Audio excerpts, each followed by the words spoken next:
Hi, everybody. My name is Mark Ensman. I've got a few of my fellow board nominees here. We've got Velopin Palai, Joseph Paletis, Pam Moss. The other fella is Garrett Black. He should be joining any minute. We also have Kate Donat, who's been representing us in court and has been instrumental in allowing us to get as far as we have. But everybody, thank you for joining. We just wanted to get together and talk a little bit about the election, the timeline that got us here, and then next steps, and then give you guys a chance to ask any questions, and we can certainly answer the questions to the best of our abilities. And we have Kate here as well if we need an attorney to help answer the questions. So a little bit of a timeline of what got us here. Essentially what happened is, late last year, a bunch of us, we were getting together and trying to figure out if there was a way to remove the current board. So remove Diva, Inga, Lamuta, and Arena. And we didn't really come up with a kind of a clean way to do it. So then the December 29th happened, and they started to send out the call for candidates letter for the January 25th election that was supposed to occur about 7 months ago. As required by the bylaws, they're actually supposed to send out that call for candidates letter with a 21-day notice. So yeah, the board was supposed to give us 21 days to return the call for candidates letter. Instead, they gave us at max 2 days. So they sent the letter out by USPS on the 29th of December. Most of us didn't get it until the new year. They said we had to turn it back into the office in person by that Friday, I believe, December 31st, within that 5-hour window that they hold the office hours. So basically, they didn't give anybody a chance to run for the election. So they were trying to run unopposed. So then what we did is we got together with Kate, and Kate said that the best way to move forward is to file a temporary restraining order, abbreviated by TRO. And we filed that in court to stop the election from happening. And we were granted that by Judge Wheaton. Then Judge Wheaton ordered, Kate and their attorney, Matt O'Malley from Tressler, to work out the details of how a new election would be held. All the board did at that point, they tried to basically break into a Facebook group, a private Facebook group that many of us are a part of, that we believe was so that Diva could build a better defamation case. There were just some weird requests that they had in discovery. And it was all an attempt just to hold up the election, to basically push it off as long as possible. Then what happened April 25th, without us asking, Judge Wheaton appointed Samim Munshi, who is our custodian, to run an election. Third party, we didn't know she was, the board didn't know she was. I think Judge Wheaton had worked with her in the past, but we did not ask for her appointment. We were hoping that maybe eventually this would happen, but Judge Wheaton actually preemptively appointed her without us asking for it, because she could start to see the things that the board was doing. She could see that the board was trying to push out this election indefinitely. The board then appealed that appointment, said that the judge had no right to appoint her. Judge Wheaton disagreed with that and even said that she doesn't even believe that order is appealable. The board then files a motion to stay the order of the appointment of Samim. And what that means is they were trying to get her appointment stopped, essentially. So until the appellate court ruled. So that Samim would not be able to go forward with an election until the appellate court ruled on the appointment of Samim. So June 16th, Kate, but meanwhile, is in the background. She has to, write responses, write motions, responding to the motion to stay, responding to the appeal. So Judge Whedon denies their motion on June 16th. So the custodian Samim is ordered to continue to run an election. Then the board appeals the motion denial. and so again, it's laughable when Diva says that like Save Lisle Place is keeping the association in court. We filed one thing. We filed this TRO to stop the election. Everything that's happened since is them appealing orders. It's appealing appointments. It's filing motions to stay orders. So Save Lisle Place, we filed one thing in court, and that's the only thing we cared about. So everything since then is the board appealing motions and orders and things that this basically all goes down to the goes back to that stopping the election on January 25th. So then on August 3rd, we got notification that the appellate court ruled on the appeal of the stay. So again, we're at a second appeal here. They appealed the appointment, then they appealed the denial of the stay. The appellate court upheld Judge Whedon's denial of the stay. So once again, Samim is okay to move forward with an election. So then what happens? So this is all like court stuff, but kind of what's happening at the same time is, Save Lisle Place is going around and collecting proxies, and I've got some more detail on that in a later slide. And so what also is happening at the same time, the board is trying to push a deconversion through, which I'll also talk about in a minute. At the same time, they sent out, many of you may have gotten this fraudulent proxy where they said, where they had their names highlighted, and then under the proxy, they had put Lisle Place Board of Directors, and they were trying to conflate that with the deconversion proxy. So basically what happened is once we let Samim know about what they were doing, she filed a motion for contempt of court. So she's saying that they violated the order that Samim is appointed to do the election and that the board isn't supposed to meddle with it. And so she filed a contempt of court motion. That's forwarded to October 12th or continued to October 12th.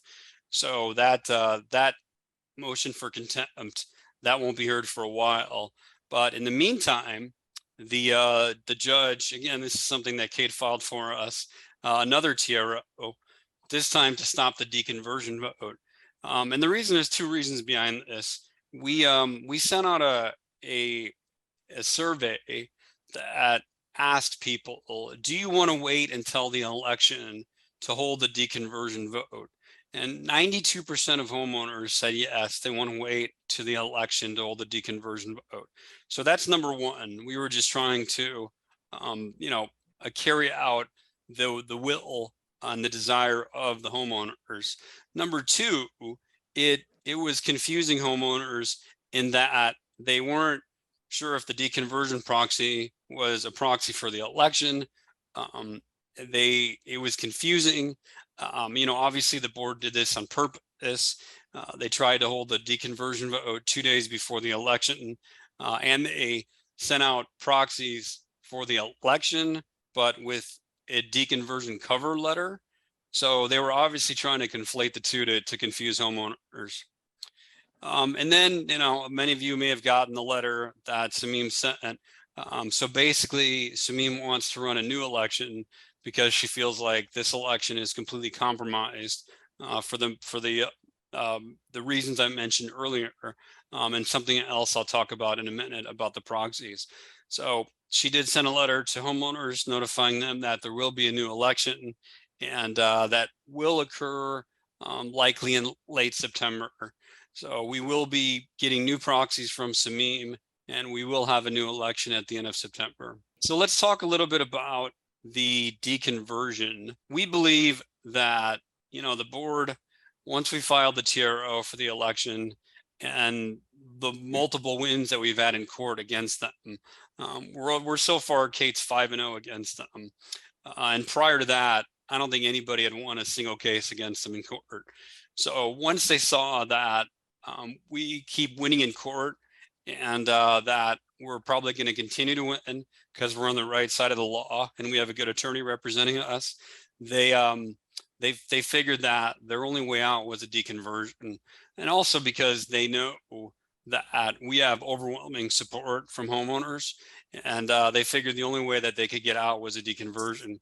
So if anybody attended the November board meeting, you'll recall that the company 33 Realty had made an offer for deconversion.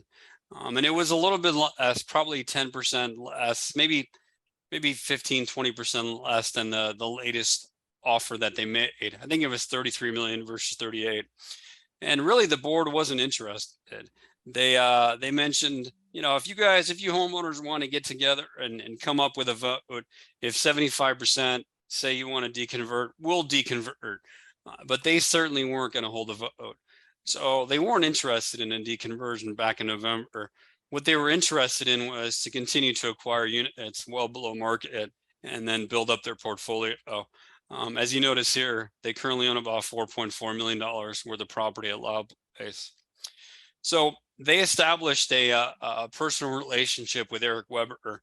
Now, Eric Weber, he's a principal at 33 Realty, which is the broker that's facilitating the deconversion. He also happens to be the owner of the buyer.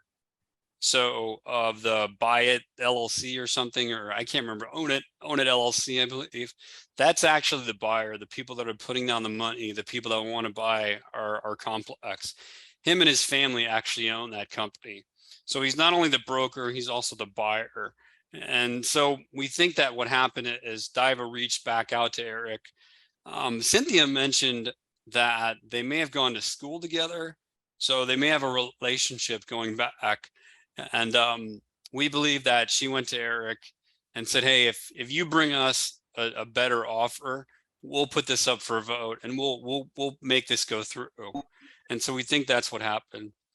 Now, if you look at the offer, typically deconversion offers are 20 to 30% over market value. Ours is 20 to 30% below market value. So we're looking at like a 45, 55% delta in what they're offering versus what it's worth.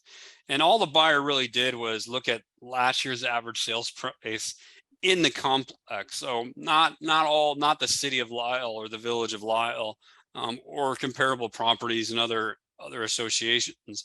They were just looking at sales in the complex, which were 95% Diva and Inga, buying off market from distressed owners that were just trying to get out without getting their property foreclosed on, typically because of BS fines that were replaced on their accounts. The offer wasn't very reasonable based on the market value and then what deconversion offers typically come in at. The other thing that we want to talk about is the vote.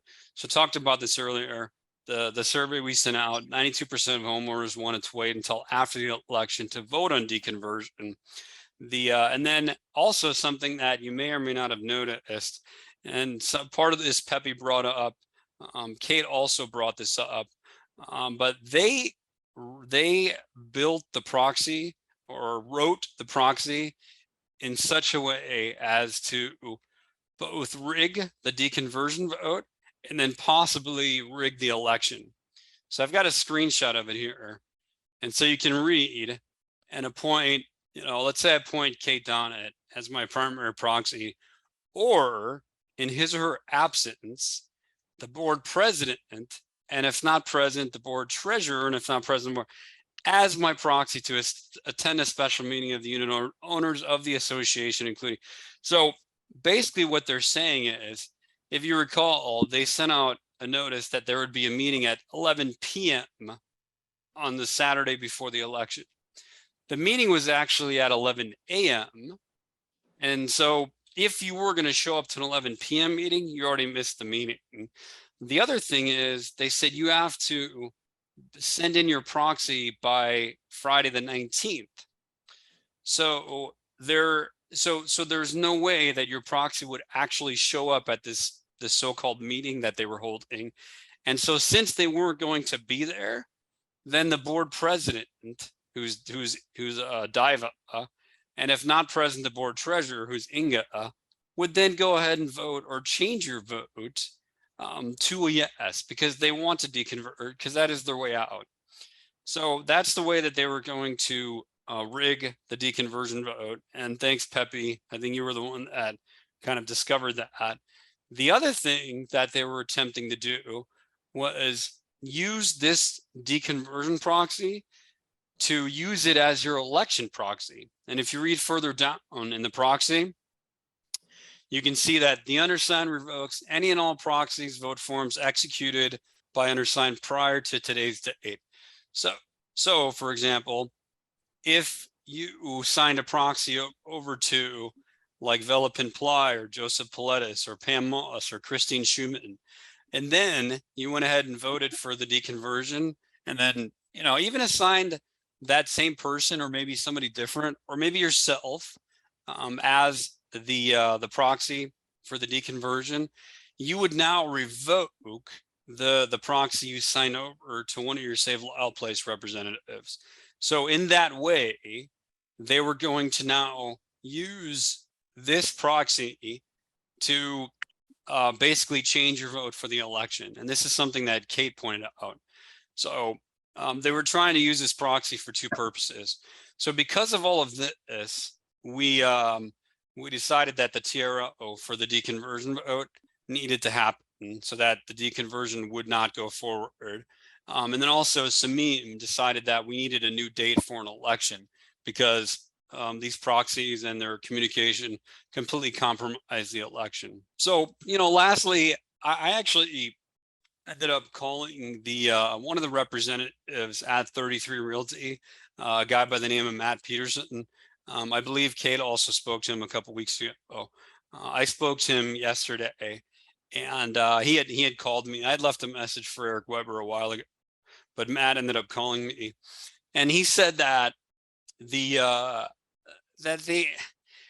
so two things.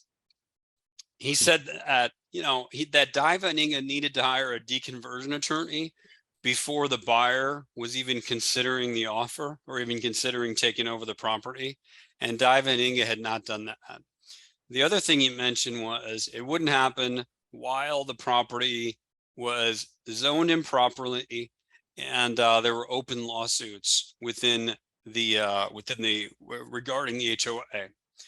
And so he was basically telling me that even if we did hold a vote, that the only value in the vote was just to see the owner, just to gauge homeowners' interest in a deconversion. And so if that's the only reason for it, we believe that, you know, Dive and Inga, all they're looking for are units to purchase, targets. So, you know, they bought 23 units during a rental restriction. They've got 35 units in the complex. Like I said, they own 4.4 million of property in the complex. And so they're just looking for other places they can scoop up. And the reason they want to scoop up more places is A, they're getting more rental revenue. B, they're hard to sell in the open market because of the rental restriction and because of the lawsuits. And then C, they want to get more, they want to end up getting to a majority or a place where they've got basically a controlling vote within the association. So once they have a controlling vote, they can pretty much vote through whatever they want, including a deconversion with offer prices that are pennies in the dollar. So proxy letters. So again, spoke about this. The board sent fraudulent proxy letters, conflated them with the deconversion proxies to confuse homeowners and stop the election. So again, kind of a timeline here. First thing, Samim sent out her official proxies last week of July. The board sent out their fraudulent proxies the first week of August. They Dive nominated 4 people for the board. So Tom McCann, that's her brother-in-law. Arena Grigaitis is her mother. Charisse, Jacinta Charisse is her son's girlfriend. And then Sagita S is Inga's husband. So why are these people on the ballot? So you guys probably saw them on your proxies. They would be showing them. They would be showing up on the ballot. So why are these people on the proxy? Well, if you take a look at their candidate statements, all their candidate statements were used for or was to bash Save Lisle Place. These people obviously are not serious candidates, and they're not even affiliated with the complex. They don't even own property on the complex. So but still, we had to spend cycles with Samin, with Kate, with Matt O'Malley to try to get them off the ballot. At the end, we just said, forget it, fine, doesn't matter, or let's keep moving forward. Because again, all we're doing is delaying the election, which is really, once again, the only thing we tried to do from the beginning is to have an election, a free and fair election governed by a third party. So just to give you an idea of the support that we had up until this election got postponed, we by August 11th, we had 110 signed proxies. We had 10 confirmed in-person votes. Those are folks that didn't feel comfortable signing over a proxy, but they did confirm support for Save Lisle Place. We had 50 additional proxies that were promised before the election. So what that equaled was 73% total support. 15% we couldn't get a hold of, either wrong information or wouldn't respond to phone calls, emails, text messages. And then 12.3% are owned by the board. So if you add those numbers up, that's about it. It's actually over 100%. They don't have any other support. They really have nobody that will vote for them other than the 35 units that they currently own. So they really have, zero support from the community. Literally nobody wants them to continue to run the complex.